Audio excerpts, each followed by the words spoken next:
Scent of betrayal, the perfumer's poisonous passion. The antique Lalique atomizer, a relic from a past I barely recognized as my own, felt like a shard of ice against my palm, a stark, cold counterpoint to the insidious heat coiling low in my belly. A warmth no longer kindled by youthful hope but by a simmering, dangerous rebellion. I was Ava Lemoyne Thorne, a perfumer by lineage and tortured art, a prisoner by a gilded, suffocating circumstance.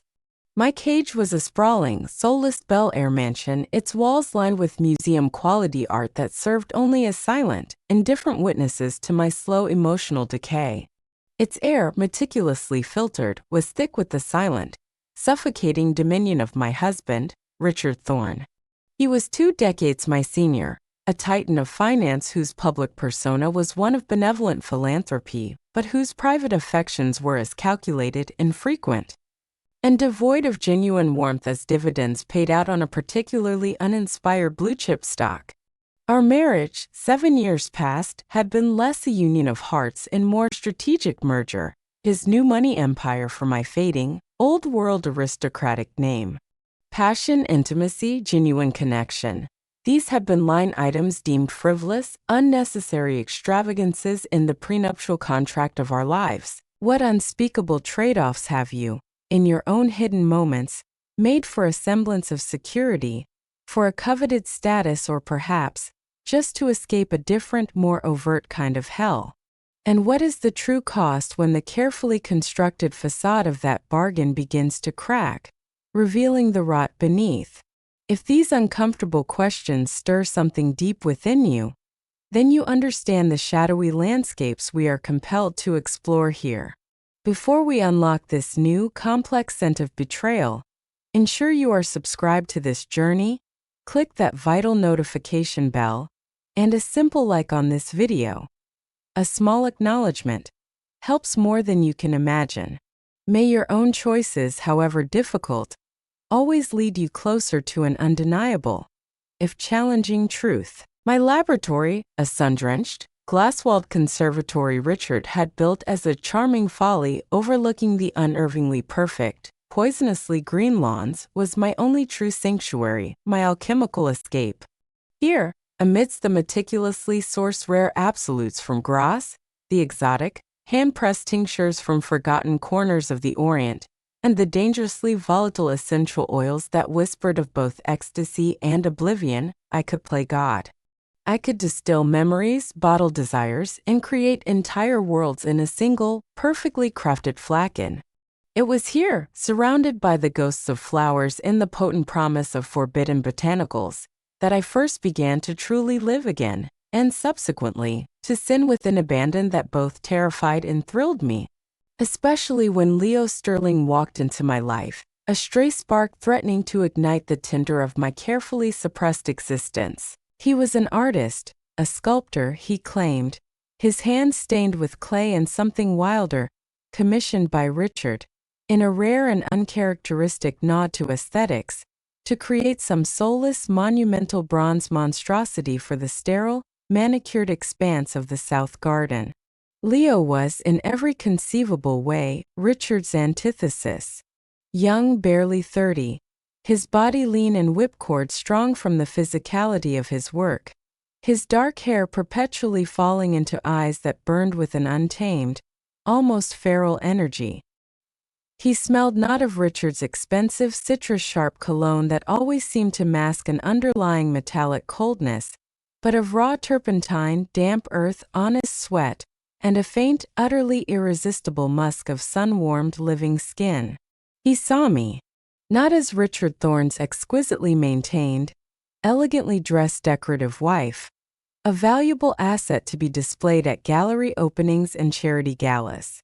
He saw Ava, the woman suffocating beneath layers of bespoke silk and unspoken, seething resentment.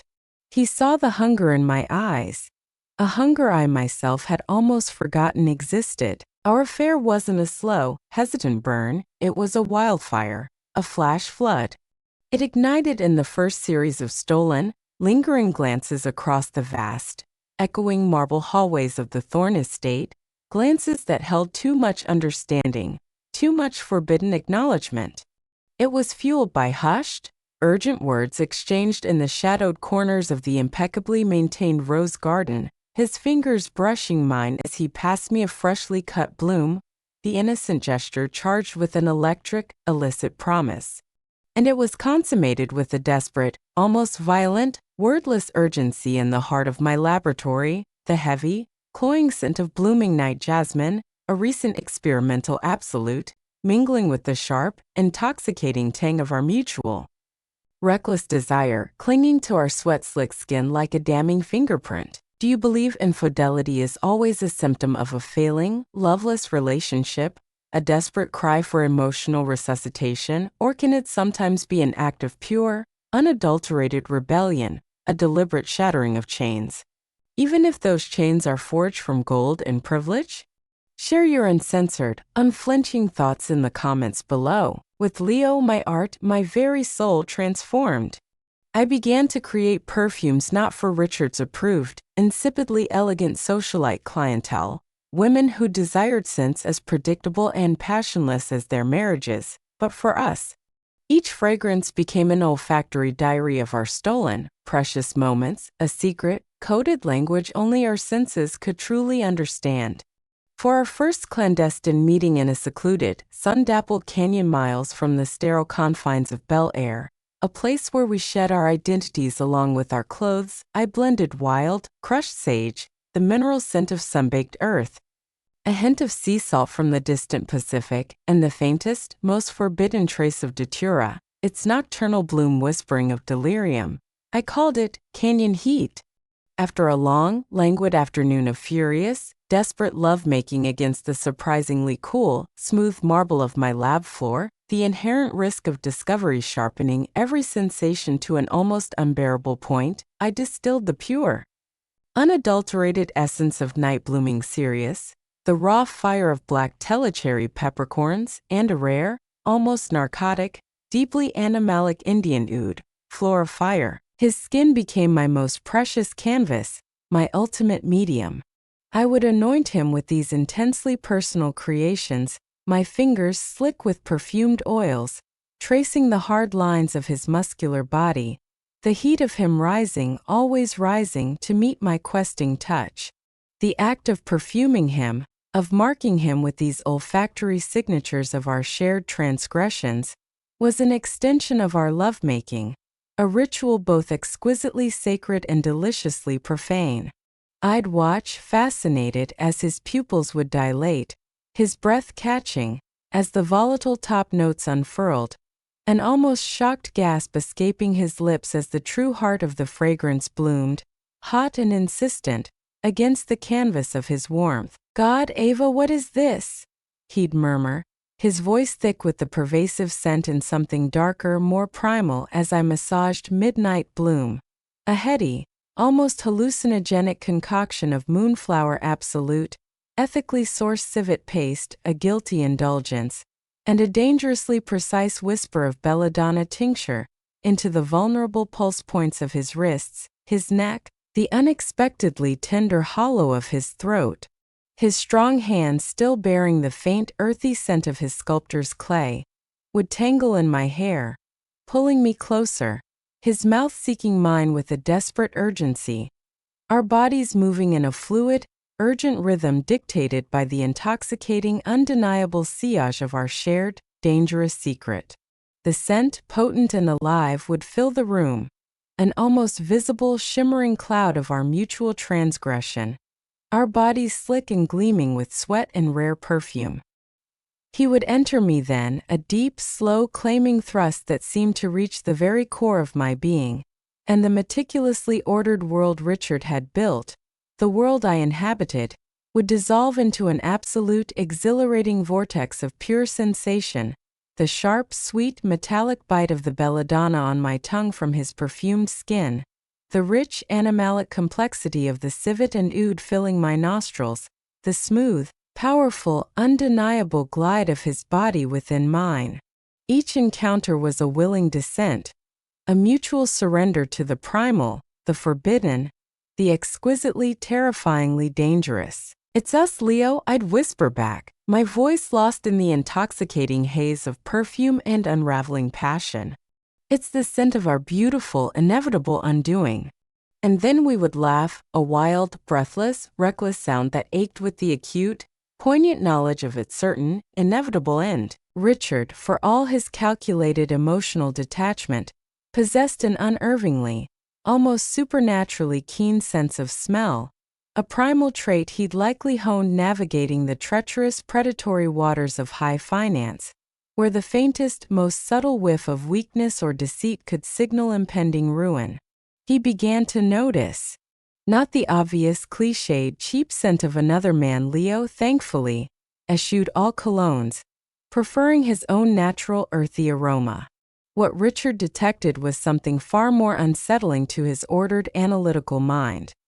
The complex, undeniably new, and intensely personal new fragrances that now clung to me like a second, more vibrant skin, scents that spoke of a life, a passion he had no part in. "That's an unusual fragrance, Ava," he remarked one stifling evening, his pale eyes narrowing almost imperceptibly as I leaned past him to retrieve a book from the library shelves. I was wearing Reckless Heart, a bold, defiant blend of blood orange, dark, earthy patchouli, a whisper of smoke from burning incense papers, and a daring, almost foolhardy touch of raw opium tincture I'd sourced from a dubious contact. A scent created in the aftermath of a particularly audacious, adrenaline-fueled afternoon with Leo in Richard's own sacrosanct, leather-bound study. "It's rather potent.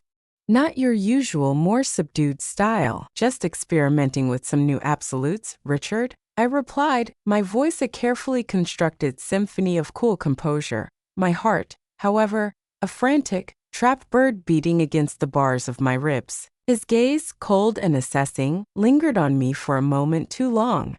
"Experimenting. Yes. One must always be careful with experiments, my dear. Some yield quite unexpected and often unwelcome results." The game, I realized with a jolt of icy fear that momentarily cut through the heat of my obsession, had become infinitely more dangerous. My perfumes were no longer just a secret, sensual diary. They were tangible clues, aromatic breadcrumbs leading directly to my betrayal. And Richard, I knew, was a meticulous, relentless bloodhound when his possessions, or his authority, were threatened. The fear, instead of tempering my obsession with Leo, perversely fueled it. I became more reckless in our meetings, my creations more daring, the botanicals I chose for their heart and base notes more edgy, sourced from ancient, forgotten pharmacopoeias that hinted at powers beyond mere fragrance. I started to research plants known not just for their captivating scent, but for their subtle, almost undetectable psychoactive properties. Was I merely trying to heighten the thrill, to ensnare Leo further in our shared delirium? Or was I, on some dark subconscious level, beginning to craft not just perfumes but weapons? Or perhaps, a desperate, fragrant shield against the encroaching coldness of my reality? What is the most dangerous secret you've ever harbored? And how did the ever-present thrill of its potential discovery alter you? Did it force you into a state of heightened caution? Or did it, paradoxically, push you towards even greater recklessness? We invite you to share your anonymous confessions, if you dare, in the comments. And if this story of intoxicating scents and hidden desires is tightening its grip on your senses, show your appreciation by liking this video and subscribing for more descents into the intoxicating, often perilous, world of our deepest, most hidden passions. We wish you the courage always to recognize the true underlying essence of things before it's too late. The man nature of our clandestine existence escalated daily. I started to believe, with a conviction that bordered on delusion, that my perfumes held a tangible power beyond mere fragrance, a subtle influence over the emotional states of those who wore them, or those who inhaled their lingering sillage. A mere drop of whispered lies, a chillingly beautiful blend of monkshood extract, wolfsbane carefully diluted, crystalline white musk, and the ethereal trumpet-shaped blossoms of Angel's trumpet on Leo's pillow before he arrived, and his passion seemed to burn with an almost desperate, consuming intensity that left me breathless and aching. A nearly undetectable trace of velvet cage, a dark, brooding composition of black orchid absolute, rare ambergris, and a microdose of henbane leaf tincture on my own silk lingerie, and Richard's usually perfunctory, almost clinical attentions during our rare, contractually obligated marital encounters became tinged with an uncharacteristic, almost unsettling, possessive focus that I found both repulsive and strangely validating. But these were subtle, almost imperceptible shifts, effects I could rationalize away as the power of suggestion, or my own heightened sensitivity. The real test, the true horror, and the undeniable confirmation of my burgeoning, dangerous power began with Oblivion's Bloom. I created it specifically for Richard. It was to be my masterpiece of deceit, a fragrance so exquisitely crafted, so disarmingly beautiful, that it would soothe his mounting suspicions, lull his sharp, analytical mind into a state of placid, unquestioning acceptance. It was an incredibly complex blend of rare, ethereal white lotus absolute, grounding, sacred sandalwood, and meticulously, perilously calibrated infusion of Brugmansia flower essence, an ornamental plant known in darker, more esoteric botanical circles for its potent ability to induce a suggestible, almost dreamlike state, to erase the sharp, uncomfortable edges from an unwelcome reality. I presented it to him in a heavy, custom-etched crystal flagon, telling him it was a scent of ultimate tranquility, a bespoke creation designed by his loving wife to help him unwind from the immense pressures of his financial empire. He loved it.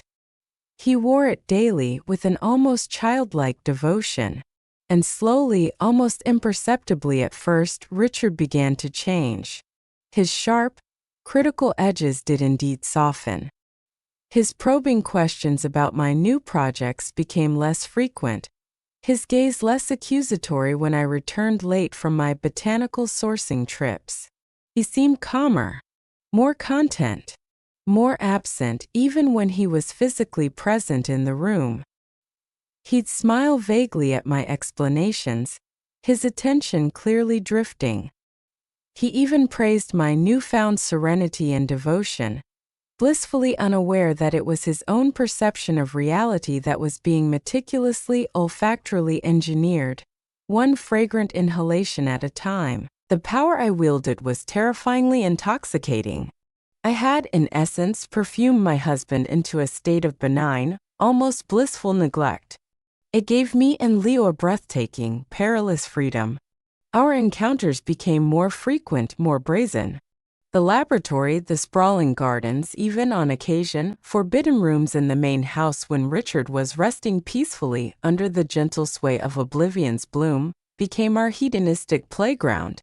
The very air of the Thorne mansion, once so sterile and cold, was now permanently, subtly, almost triumphantly, infused with the complex, layered, triumphant sense of my escalating transgression. But Leo, unmarred by Oblivion's Bloom, started to notice Richard's profound change with a growing unease. "What's truly wrong with him, Ava?"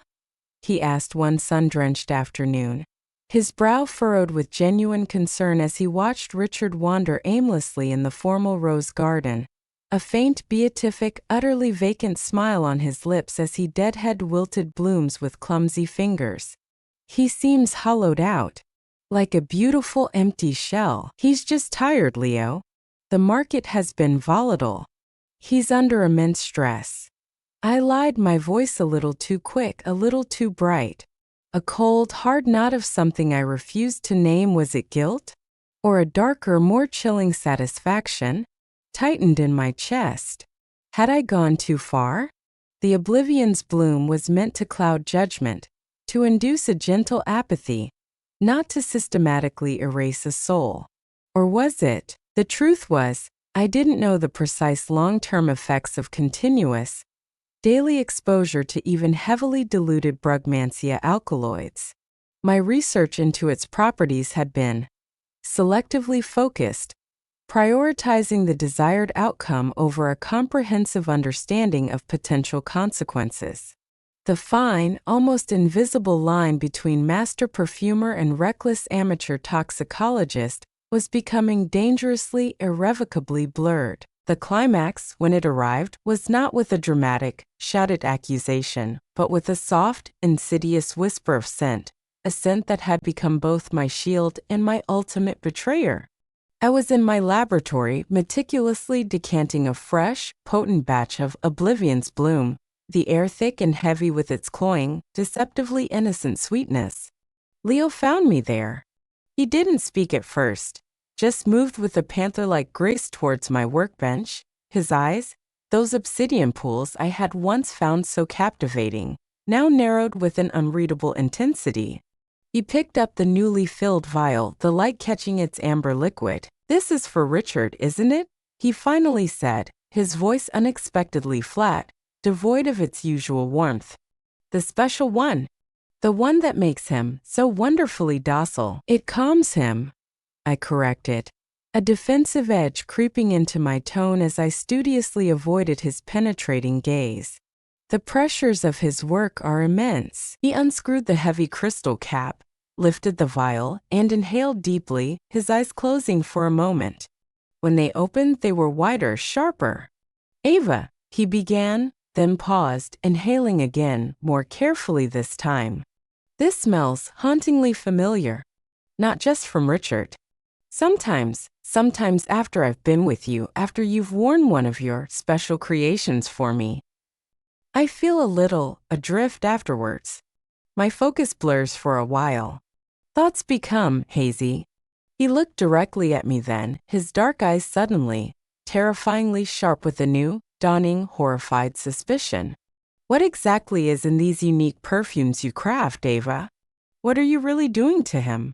And dear God, what exactly have you been doing to me?" The accusation, the raw, dawning realization in his eyes, was a perfect, terrible mirror to my own deepest, most fiercely unacknowledged fears.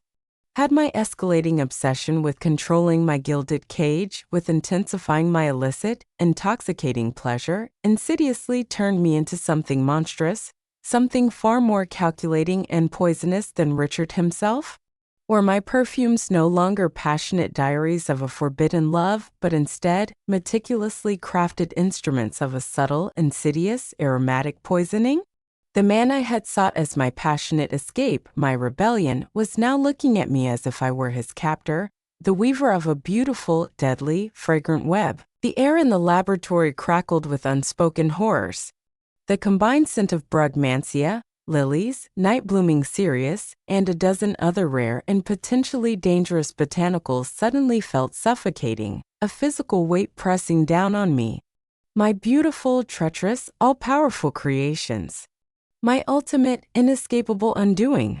The silence that fell was no longer filled with the heated promise of illicit passion, but with the cold, stark, undeniable aroma of discovery and the poisonous, inescapable bloom of ultimate consequence. My perfect sense, my secret weapons, the very essence of my art and my sin had finally, irrevocably turned on me. What happens when the artist's most intoxicating creations become her most damning evidence, her most inescapable prison? Has Ava's perilous game of desire, deceit, and dangerous botanicals reached its fatal, inevitable end? And in this perfumed cage of her own making, who is the true victim? Who is the predator? And is there any scent, any antidote, that can truly wash away the stain of such profound betrayal? The answers, if they exist, are as complex, elusive, and potentially deadly as Ava's rarest, most forbidden oils. To continue this journey into the intoxicating, shadowed heart of obsession and its devastating consequences, make sure you are subscribed. Like this video if it tantalized your senses and chilled your soul, and leave your most provocative, uncensored thoughts in the comments below. We wish you the profound wisdom to understand the true, often hidden, ingredients of your deepest desires, and the courage to face their inevitable sillage.